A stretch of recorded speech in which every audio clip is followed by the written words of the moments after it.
How to Be a DJ 2017. Beat someone else made, sample pack someone else made, put a limiter on it, turn the volume all the way up.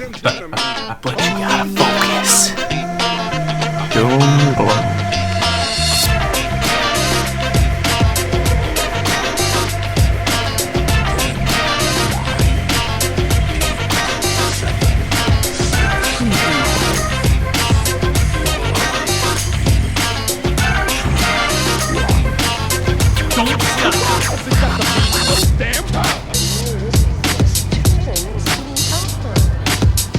We may be crippled, but we ain't bad.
So how to get the strength to do these certain movements? How should you train? That's a common question I'm asked a lot. Be honest, are you a beginner? Are you intermediate, okay? Or are you a beast? Are you advanced, all right? So this is the breakdown, this is what it means. Now in the red here, red is cross training. So that's like my push-ups, my pull-ups, my basic training stuff to get my body stronger so I can do these certain movements. In the blue is specific moves. So let's take the air flare for example, because that's a popular one, or the flare, that's a very popular one. I want to learn the flare. I have to judge my own athletic ability, my athletic level. If I'm seriously just a beginner, what I would recommend doing is spending most of your time on your cross training, all right? You got to get your body back into shape so that when you attempt these moves, you don't get injured and you have the strength. So you're going to focus 80% of your time and your training on getting back in shape, getting in good shape, getting your body strong, doing the simple basic movements, okay? Whatever type of training you would like to do, I would recommend, if you're going to be doing bodyweight stuff, I'd recommend doing bodyweight training. You practice 20% towards your, your tricking or your flips or your B-boy power moves, your tricking, calisthenic type stuff, and then 80% you do towards the basic training to get your body back in shape.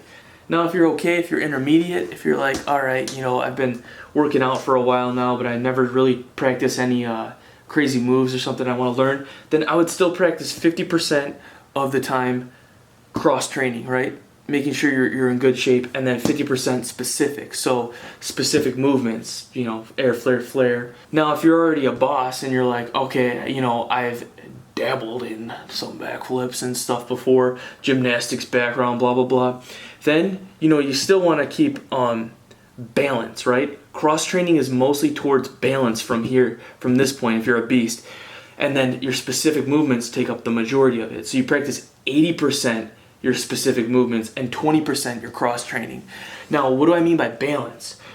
Okay, so if I'm doing a lot of pushing stuff, like b-boying, right? If I'm doing a lot of power moves, that's a lot of pushing. Okay, what you want to do for the cross training is you want to work on the opposite, so pulling. So as you noticed in that video I just posted, I was doing a lot of pull-ups at the end because I was cross training, working on my pull-ups. I took a day of bodyweight beast, and what I did was I cut out some of the pushing stuff and I just did the pulling portion of that day. So I hope that answers your question on how much you should train certain things to get certain movements effectively and safely.